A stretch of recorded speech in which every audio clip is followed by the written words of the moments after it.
우리 지난주에 나눴던 말씀 한번 정리해 보겠습니다. 지난주에 예수님께서 큰 잔치의 비유에 대해서 말씀하셨습니다. 그리고 베풀고 나누는 삶이 어떤 삶인가 하는 말씀하셨죠.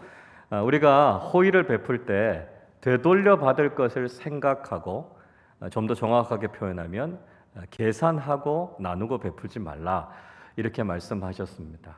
그래서 우리가 돌려받지 못할지라도 순수한 마음으로 호의를 베풀고 친절을 베푸는 것이 중요하다 하는 말씀을 우리가 함께 나누었습니다.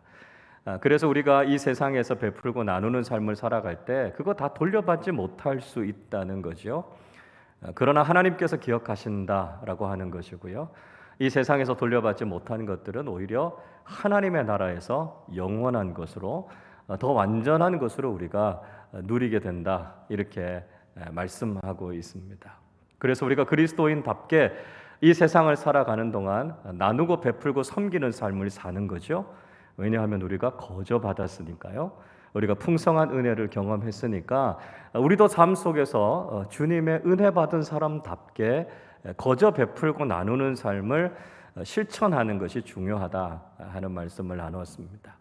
이 세상에서 아무리 좋은 것을 누려도 하나님 나라에서 누리는 것이 가장 복되다, 가장 가치 있다 하는 것을 우리가 생각해 보았습니다.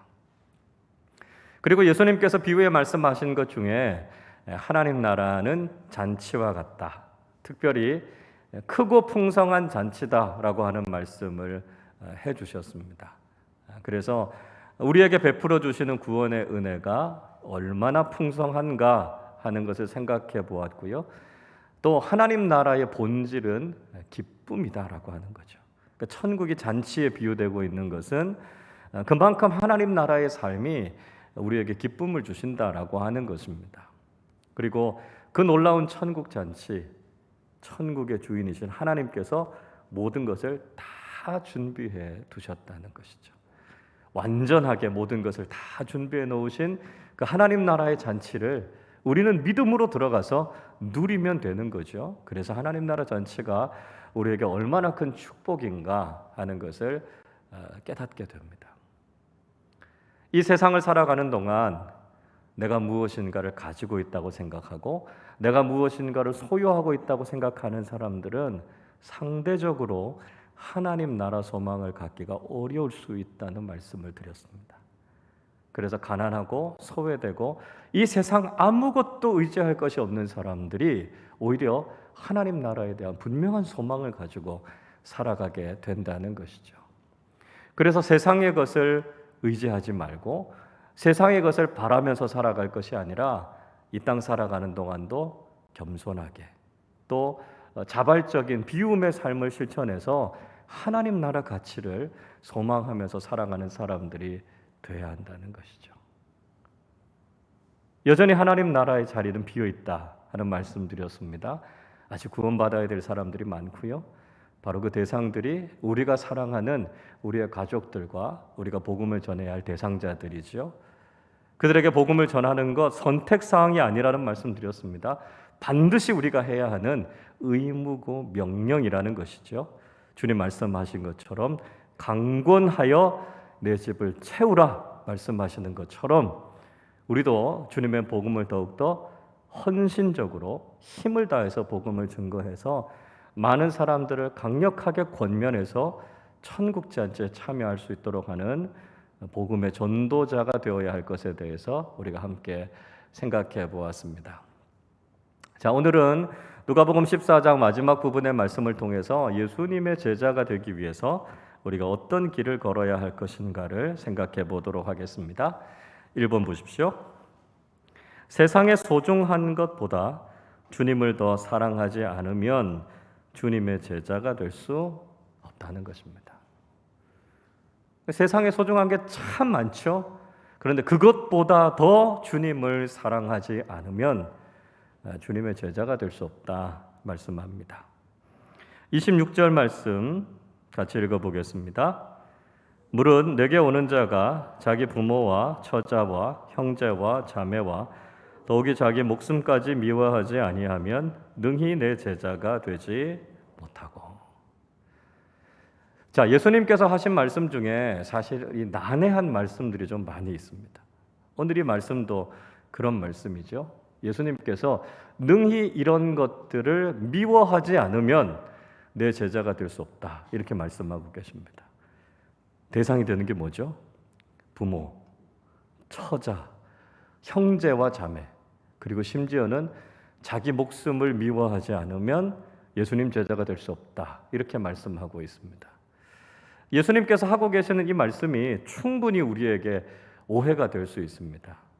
우리가 마땅히 사랑해야 될 사람들, 우리의 삶에 있어서 정말 중요한 관계들, 또 가치들, 이런 것들에 대해서 미워하라, 이렇게 말씀하니까요, 이 말씀이 금방 잘 납득이 안 되고 받아들여지기가 좀 어렵습니다. 기독교 신앙을 갖는다라고 하는 것이 이런 기본적인 관계들을 다 무시하는 건가? 천륜, 인륜 이런 것들을 우리가 다 내려놓아야 되는 건가? 이런 오해를 갖게 될 수 있습니다. 로마서 9장 13절에도 이렇게 말씀해요. 기록된 바 내가 야곱은 사랑하고 에서는 미워하였다 하심과 같으니라, 이렇게 말씀합니다. 자, 야곱은 이스라엘 민족을 이야기하죠. 그래서 이스라엘 민족은 하나님께서 사랑하셨다, 이렇게 말씀합니다. 그런데 에서의 후손인 에돔을 이야기하죠. 에돔은 미워했다, 이렇게 말씀합니다. 아니, 하나님이 누구는 사랑하고 누구는 미워하고 왜 이렇게 차별하실까? 하나님의 성품에 대해서 오해할 수 있는 그런 내용이라고 할 수 있습니다. 자, 그런데요, 여기서 미워하다라고 하는 헬라어 단어는 미세오라고 하는 말입니다. 미세오. 이 이야기는 그냥 미워하다, 싫어하다 이런 의미가 아니고요, 덜 사랑하다라고 하는 히브리식의 표현 방식입니다. 그러니까 성경에 기록되어져 있는 미워하다라고 하는 표현법은 정말 하나님이 그들을 미워하셔서 미워하는 게 아니고요, 어떤 대상을 너무 사랑하니까 상대적으로 다른 대상은 마치 미워하는 것처럼, 덜 사랑하는 것처럼 느껴진다는 거죠. 그러니까 미워한다라고 하는 부정적인 감정에 초점이 있는 게 아니고요, 그러니까 그만큼 사랑하신다는 거예요. 사랑이 너무 큰 거죠. 그래서 우리가 자녀들을 사랑하면 그 사랑이 너무 크니까 다른 대상에 대해서는 마치 무관심한 것처럼, 사랑이 없는 것처럼, 심지어는 미워하는 것처럼 느껴진다라고 하는 표현을 강조해서 이야기한 겁니다. 그 초점은 어디 있다고요? 우리를 정말 사랑하신다는 것에 초점이 있다는 거죠. 자, 그러니까 부모, 형제, 자매, 처자식을 미워하라라고 하는 이야기가 아니라 그런 것과는 비교될 수도 없을 정도로 주님을 더 사랑하라라고 하는 의미가 강조되고 있다, 이렇게 이해하시면 이 말씀을 이해하시는 것이 좋을 것 같습니다. 자, 그래서 우리가 신앙생활을 하고 주님을 따르는 제자가 되려고 할 때 가까운 가족들이라고 그래서 다 찬성하고 격려해 주는 게 아니지 않습니까? 때로는 부모님들이 반대할 수도 있고요, 때로는 가족들이 말릴 수도 있죠. 그러나 어떻게 해요? 주님을 더 사랑하는 거예요. 주님의 제자가 되는 것을 더 중요하게 생각하는 거죠. 우리가 주님의 제자가 되기 위해서 때로는요, 우리의 생명의 위협을 느끼게 될 수도 있습니다. 그런 상황일지라도 내 생명보다 주님을 더 사랑합니다 고백할 수 있을 때 우리는 참된 주님의 제자가 될 수 있다는 것이죠. 그래서 예수님께서 말씀하고 계신 것은 세상의 그 어떤 가치보다, 세상의 그 어떤 대상보다도 주님을 더 사랑하느냐, 이걸 우리에게 묻고 계신 거죠. 그래서 주님을 가장 사랑합니다 고백할 때 우리가 주님의 제자가 될 수 있다는 말씀입니다. 2번을 보시죠. 자기 십자가를 지고 따르지 않으면 주님의 제자가 될 수 없다는 것입니다. 자기 십자가를 지고 주님을 따라야만 우리가 주님의 제자 될 수 있다는 것이죠. 27절 말씀 읽어보겠습니다. 누구든지 자기 십자가를 지고 나를 따르지 않는 자도 능히 내 제자가 되지 못하리라. 예수님의 제자가 되는 데 있어서 세상적인 조건은 아무것도 필요하지 않습니다. 세상적인 그 어떤 조건을 갖추지 못해서 예수님의 제자가 되는데 걸림돌이 될 만한 것은 아무것도 없다는 거죠. 일정한 학식을 가져야 되는 것도 아니고요. 사회적인 지위나 소유를 가져야 되는 것도 아니고 어떤 자격이나 능력을 가지고 있어야 되는 것 아니라는 거죠. 세상적인 그 어떤 이유도 주님의 제자가 되고 주님을 따르는데 걸림돌이 되는 건 없다는 것입니다. 그런데 딱 한 가지, 우리가 주님을 따르고 주님의 제자가 되는 데 있어서 결정적인 한 가지는 자기 십자가 지고 따르라는 겁니다. 자, 자기 십자가가 의미하는 게 뭐죠? 희생, 헌신, 겸손, 이런 것들을 의미하죠. 그리고 더 나아가서 자기 십자가는 바로 자기 자신을 부인하는 것입니다. 마태복음 16장 24절이 이렇게 말씀하지요. 이에 예수께서 제자들에게 이르시되 누구든지 나를 따라오려거든 자기를 부인하고 자기 십자가를 지고 나를 따를 것이니라. 자기 십자가를 지는 사람에게 있어서의 삶의 태도는요, 먼저 자기를 부인한다는 것이죠. 자기를 부인한다는 게 뭘까요? 자기를 부인하는 삶, 이런 걸 이야기합니다. 내가 죄인이라는 것을 인정하는 것이죠. 내가 의롭다라고 하는 것이 아니라 하나님 앞에서 나는 어쩔 수 없는 죄인입니다. 이게 자기 부인입니다.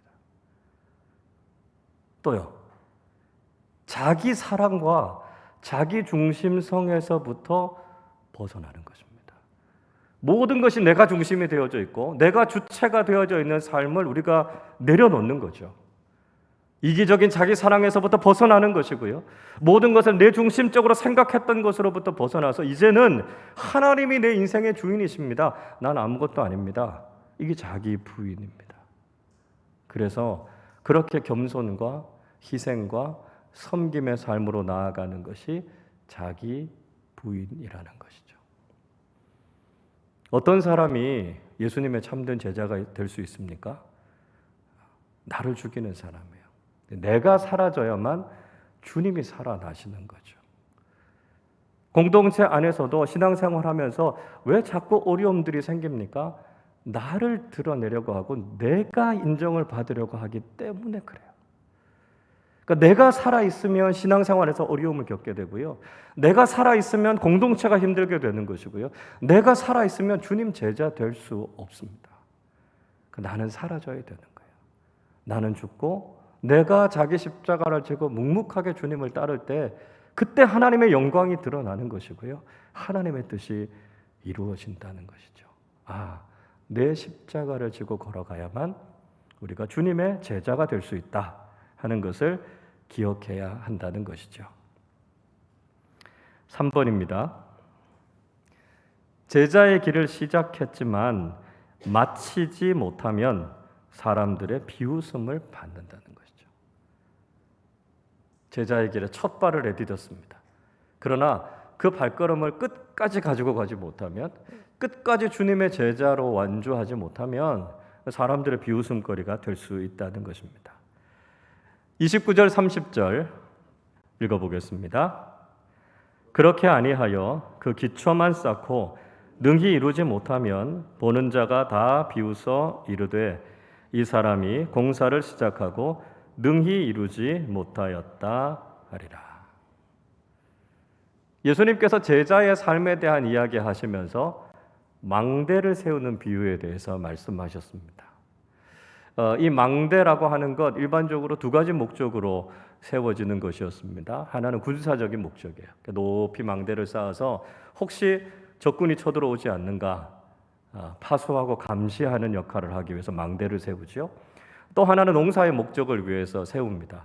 혹시 농장인의 밭에 들짐승이나 다른 외부 사람들이 침입하지 않는가, 그래서 농사를 망치지 않는가, 그걸 지키고 감시하기 위해서 세우는 것이 망대였습니다. 그래서 망대를 지을 때는 이 망대를 짓기 시작해서 끝까지 다 지을 수 있을까, 그 계산해 봐야 된다는 거죠.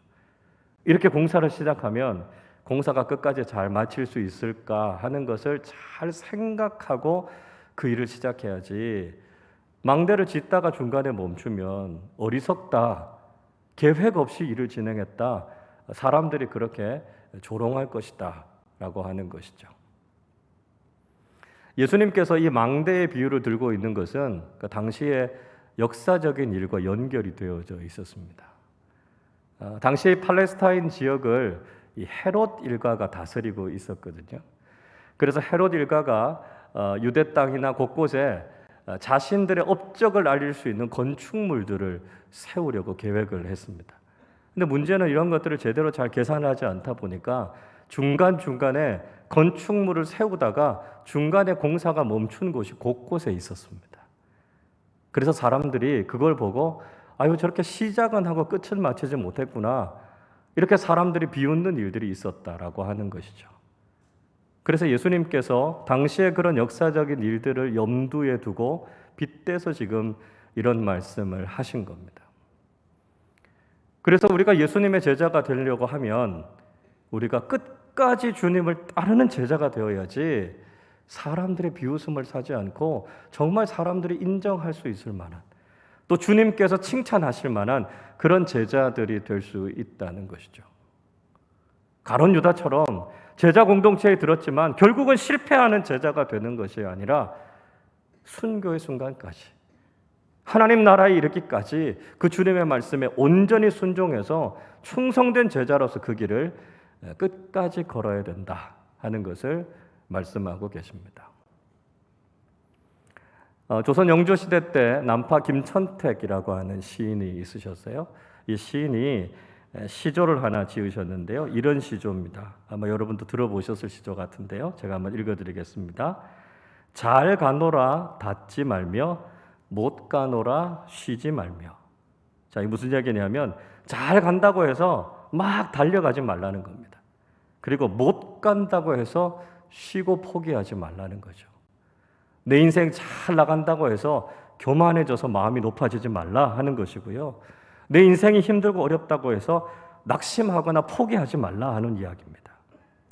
부디 끊지 말고 초능을 아껴 써라. 포기하지 말고 주어져 있는 시간, 기회를 잘 선용하고 아끼라 하는 것이죠. 마지막 말씀, 이렇게 마지막 시조 이렇게 이야기하죠. 가다가 중지 곧하면 아니감만 못하니라. 가다가 중간에 포기하면 시작하지 않은만 못하다, 이렇게 이야기하고 있습니다. 예수님께서 우리가 제자로서의 길을 걸어가려고 하면 끝까지 가야 된다는 거죠. 제자도의 진가는 바로 우리가 끝까지 걸어가는데 그 가치가 있다라고 하는 것입니다.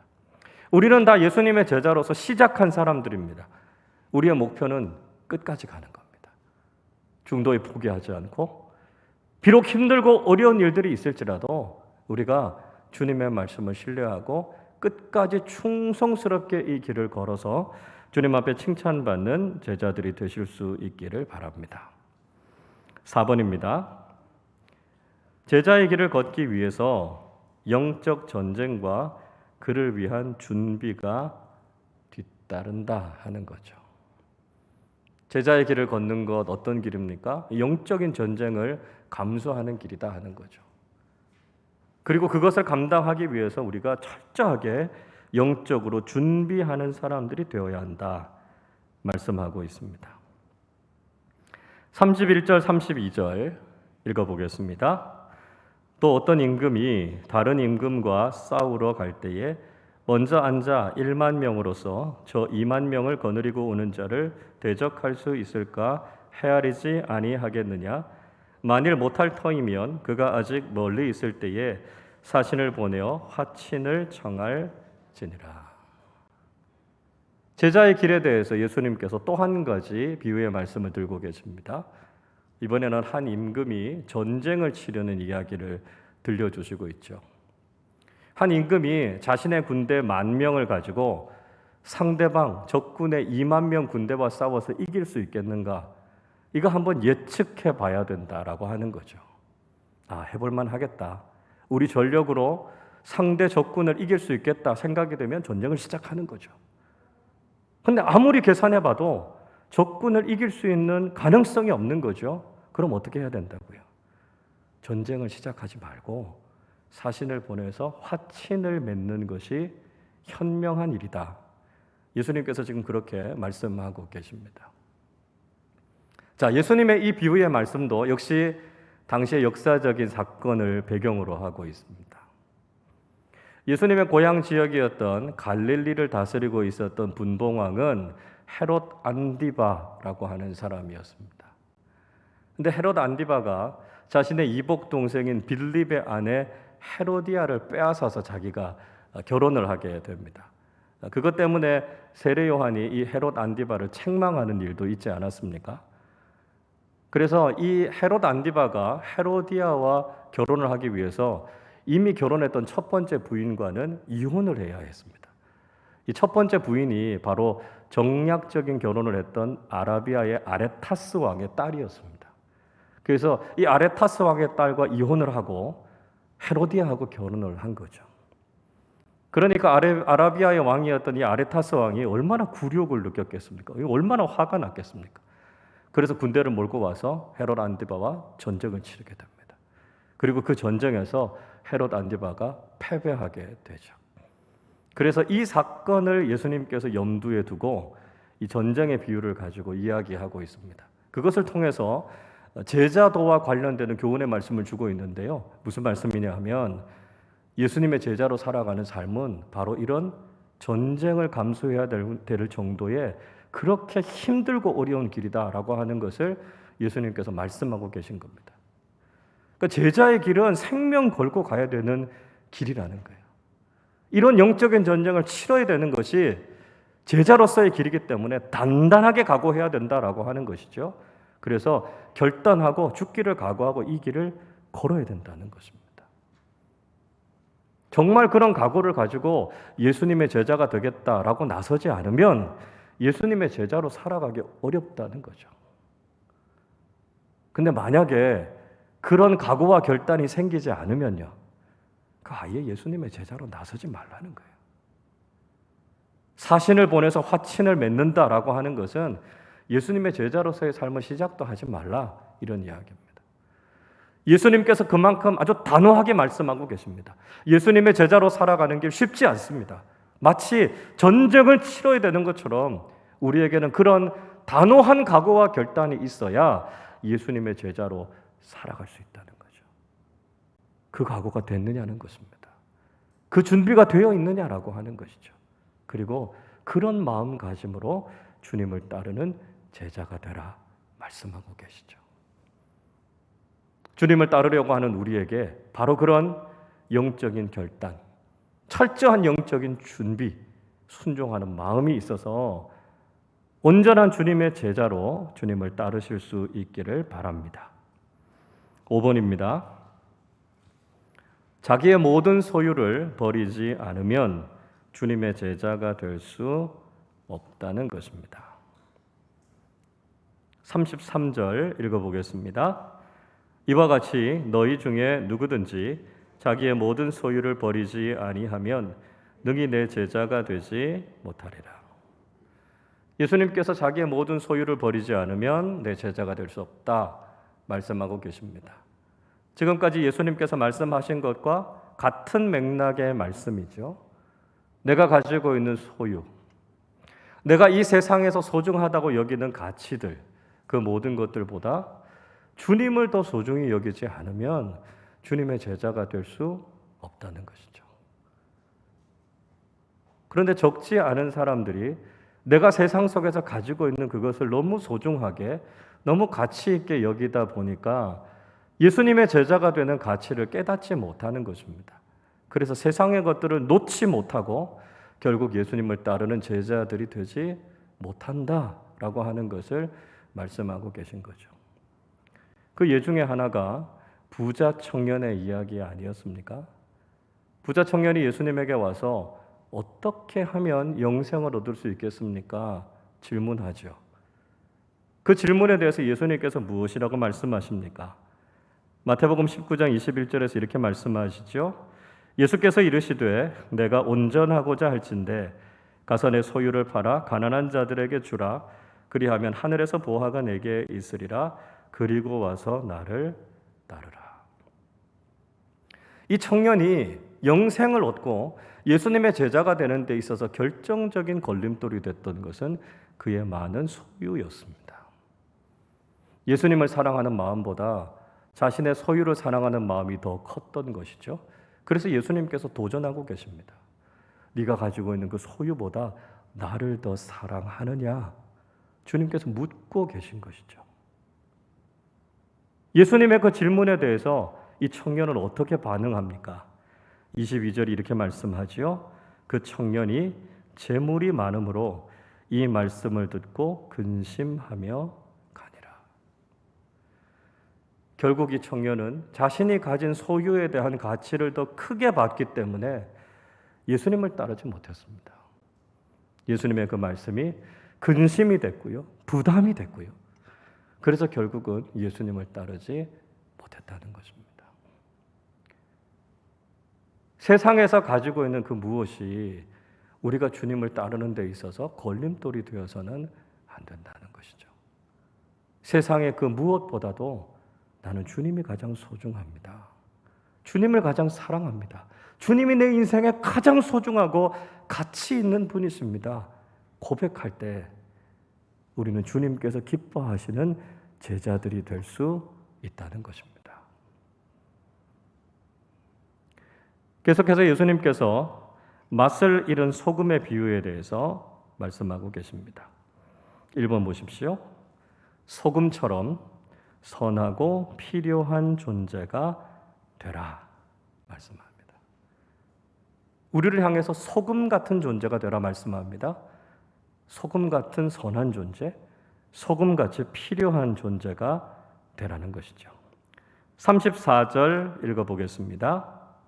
소금이 좋은 것이나 소금도 만일 그 맛을 잃으면 무엇으로 짜게 하리요? 예수님께서 소금이 좋은 것이다 이렇게 말씀합니다. 예수님께서 보시기에 좋은 것이 선이죠. 그러니까 소금 같은 인생을 살아가는 것, 예수님이 보시기에 선한 삶을 살아가는 것입니다. 우리가 그리스도인으로서 이 세상을 살아갈 때 소금 같은 존재로 선하고 꼭 필요한 존재로 살아갈 것에 대해서 말씀하고 계십니다. 성경을 읽어보면 소금이 얼마나 중요한 것인가 하는 것을 이야기하지요. 특별히 하나님 앞에 제사를 드리는 데 있어서도 소금을 빼지 마라 이렇게 말씀하시죠. 레위기 2장 13절 보시면 이렇게 말씀합니다. 내 모든 소제물에 소금을 치라. 내 하나님의 언약의 소금을 내 소제에 빼지 못할지니 내 모든 예물에 소금을 드릴지니라 말씀하고 있습니다. 하나님께 제물을 드릴 때도 이 언약의 소금, 그 말씀을 상징하죠. 언약의 소금을 반드시 쳐서 변치 않는 영원한 하나님의 약속의 말씀으로 예배할 것에 대해서 이야기하고 있습니다. 그러니까 제사로 제물 드릴 때 소금 빼지 말라 이렇게 말씀하시죠. 그리고 동시에 놓지 말아야 될 게 있습니다. 빼야 될 게 있어요. 두 가지가 있는데 뭔지 기억하십니까? 그렇죠. 하나는 누룩이고요. 또 하나는 꿀입니다. 꿀. 누룩은 뻥튀기 하는 거잖아요. 우리가 신앙을 뻥튀기 하지 말라는 거죠. 꿀이라고 하는 것은 첨가하는 겁니다. 인위적인 것, 인간적인 것, 달콤한 것. 그런 거 첨가해서 하나님 앞에 나가지 말라는 거죠. 그러니까 우리가 하나님 앞에 나갈 때는 담백하고 정직하게 있는 모습 그대로 나가는 겁니다. 하나님께서 그런 예배자들을 기뻐하신다 이렇게 말씀하고 있죠. 언약의 소금처럼 우리가 이 세상 살아가는 동안 하나님의 말씀을 따라 살아가는 꼭 필요한 존재, 선한 존재가 될 것을 말씀하고 있습니다. 우리 흔히 세상에 세 부류의 사람들이 있다 그런 이야기 하지 않습니까? 꼭 필요한 존재, 꼭 있어야 할 존재, 또 그냥 있으나 마나한 존재. 세 번째는 있어서는 안 될 존재.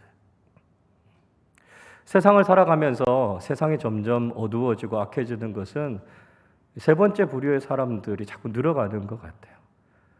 세상에 있어서는 안 되는 악한 일들을 하는 것들이 자꾸 많아지니까 우리가 살아가는 세상이 점점 더 어두워지고 불행해져 가는 것이죠. 그래서 우리 그리스도인들은 정말 선하고 꼭 필요한 존재들이 되어서 이 세상을 변화시키고 바꾸어내는 세상의 소금과 같은 역할들을 해야 된다는 것입니다. 점점 부패해져가는 이 세상 속에서 언약의 소금이 되어져서 세상을 정화시키고 하나님 나라의 소망으로 넘쳐나게 하는 하나님 나라의 일꾼들이 되어야 한다는 것이죠. 2번입니다. 소금이 맛을 잃으면 제 역할을 할 수 없다는 것이죠. 34절 뒷부분에 말씀하지요. 소금이 만일 그 맛을 잃으면 무엇으로 짜게 하리요? 자, 소금의 역할이 무엇입니까? 소금의 본질이 뭐죠? 짜다는 거예요. 짜다는 거. 맛을 낸다라고 하는 것이죠. 그러니까 소금은 맛을 낸다라고 하는 것이 본질입니다. 본질. 근데 그 소금이 본질을 잃어버리면 제 역할을 할 수 없다. 이렇게 말씀하고 있습니다. 그래서 본질을 잃어버리면 안 된다는 거죠. 정체성을 잃어버리면 안 된다는 것입니다. 우리가 그리스도인으로서의 정체성을 잊지 말아야 되고요. 신앙의 본질이 무엇인가? 우리 그거 놓치지 말아야 된다는 것이죠. 교회의 교회됨이 무엇인가? 우리가 이걸 상실하면 우리는 하나님 앞에 쓰임받지 못한다라고 하는 것이죠. 교회가 여러 가지 일들을 할 수 있습니다. 그러나 본질적인 것을 잃어버리면 안 된다는 것이죠. 교회가 단지 사람들을 치유하거나 아니면 어려운 사람들을 돕거나 사람들에게 위로나 위안을 주고 기쁨을 주는 그 단계에서 머물러서는 안 된다는 거죠. 만약 그 단계에 머물면 교회는 그저 병원일 수도 있고요. 구제하고 복제하는 단체일 수도 있고요. 그저 방송국이나 엔터테인먼트하는 회사가 될 수도 있습니다. 물론 교회가 사역을 하다 보면 그 과정 속에 이런 것들이 나타날 수 있죠. 사람들이 병을 치유받기도 하고요. 어려운 사람들을 돕기도 하고요. 사람들에게 위로와 기쁨을 주기도 합니다. 사역의 과정 속에 그게 나타날 수 있지만 그러나 그것이 본질은 아니라는 거예요. 예수님께서 귀신 쫓아내셨지만 사람들에게 침묵 명령하지 않았습니까? 예수님께서 귀신 쫓아내려고 이 땅에 오신 분이 아니시라는 거예요. 예수님이 오신 본질은 뭐죠? 죄의 문제를 해결하시기 위함이고요. 우리에게 구원을 주시기 위해서 이 땅에 오셨다는 거죠. 교회의 본질이 무엇입니까? 영혼을 구원하고 한 생명을 살리는 것이 교회의 본질입니다. 아무리 우리가 많은 일을 하고요. 아무리 놀라운 능력이 나타나고요. 병자가 치유함을 받고 어려운 사람들이 도움을 받고 사람들이 기쁨과 위로를 얻는다 할지라도 그 안에 영원한 생명이 담겨져 있지 않다면 하나님 나라의 복음이 담겨져 있지 않다면 그건 본질이 아니라는 거예요. 그러니까 우리는 항상 본질을 놓치지 말아야 합니다. 본질은 하나님 나라의 복음입니다. 한 생명을 구원하고 살리고 천국 백성 만드는 것. 우리가 이 본질을 잃어버린다면 우리는 하나님께서 우리를 이 땅에 보내신 사명과 역할을 하지 못한다는 거죠. 우리가 소금으로서 맛을 잃지 않는 것. 하나님 나라 백성으로서 한 생명을 살리고 복음을 전하는 이 본질을 잊지 않는 사명자들이 되실 수 있기를 바랍니다. 마지막 세 번째입니다. 맛을 잃은 소금은 결국 버림을 받게 된다는 것이죠. 맛을 잃은 소금의 결론은 뭡니까? 버려진다 하는 거죠. 35절 읽어보겠습니다. 땅에도 거름에도 쓸데없어 내버리느니라. 들을 귀 있는 자는 들을지어다 하시니라. 맛을 잃은 소금, 본질과 정체성을 상실한 그리스도인과 교회는 결국 아무 쓸데가 없다는 거죠. 땅에도 쓸 수 없고 거름에도 쓸 수 없어서 결국은 버려지게 된다 말씀하고 있습니다. 여러분, 우리가 하나님의 자녀인데요. 우리가 하나님의 일꾼이고 하나님께서 세워주신 믿음의 공동체인데 본질을 다 잃어버리면 하나님께서 쓰실 수 없다는 거예요. 그 얼마나 비극입니까? 하나님께서 우리를 구원해 주시고 하나님의 영광을 위해서 우리를 쓰시기 원하시는데 하나님이 쓸 수 없다고 말씀하시면 그거보다 더 슬픈 일이 없다는 거예요. 하나님의 나라와 하나님의 영광을 위해서 우리가 쓰임받지 못하는 것보다 더 큰 비극은 없다는 거죠. 우리의 정체성, 우리의 사명, 우리의 본질을 회복해서 우리가 하나님 나라를 위해서 쓰임받을 수 있을 때 우리의 인생이 의미가 있고요. 우리 공동체가 그런 존재의 이유를 가지고 살아가게 되는 것입니다. 이스라엘의 초대 왕이었던 사울을 한번 생각해 보십시오. 그가 처음에 하나님의 선택을 받고 하나님의 백성 이스라엘의 초대 왕이 됐습니다. 얼마나 영광스러운 겁니까? 하나님께서 택해서 세우신 이스라엘 나라의 최초의 왕이 됐다는 거죠.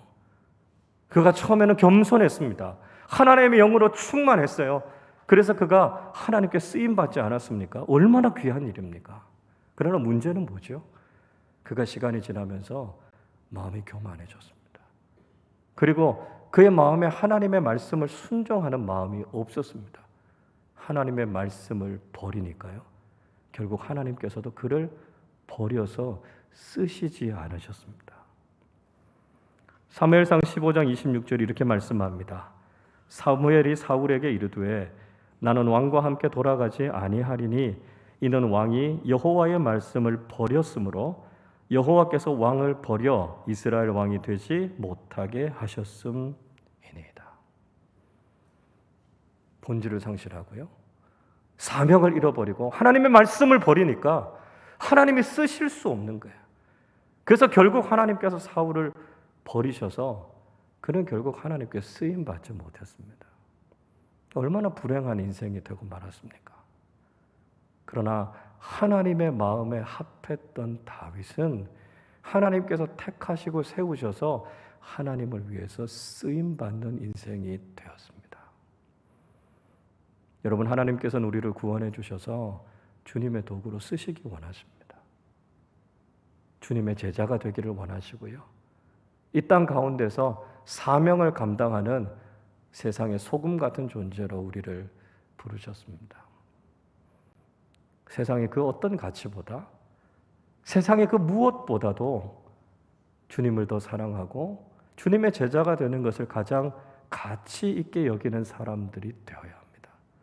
그래서 주님을 위해서, 주님의 영광을 위해서 마음껏 쓰임 받을 수 있다라고 하는 것이 우리에게는 가장 큰 기쁨이고요, 가장 큰 축복입니다.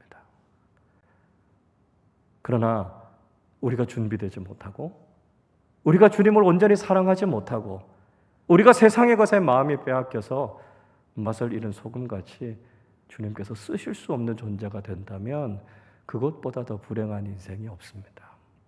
하나님께서 우리를 부르실 때 우리가 오직 주님을 사랑하는 그 마음을 가지고 세상의 소금으로서의 그 분명한 정체성과 사명을 잊지 않고 주님께서 쓰시고자 할 때 마음껏 주님의 영광을 위해, 하나님의 나라를 위해 쓰임받는 그리스도인, 쓰임받는 교회가 될 수 있기를 주님의 이름으로 축원합니다.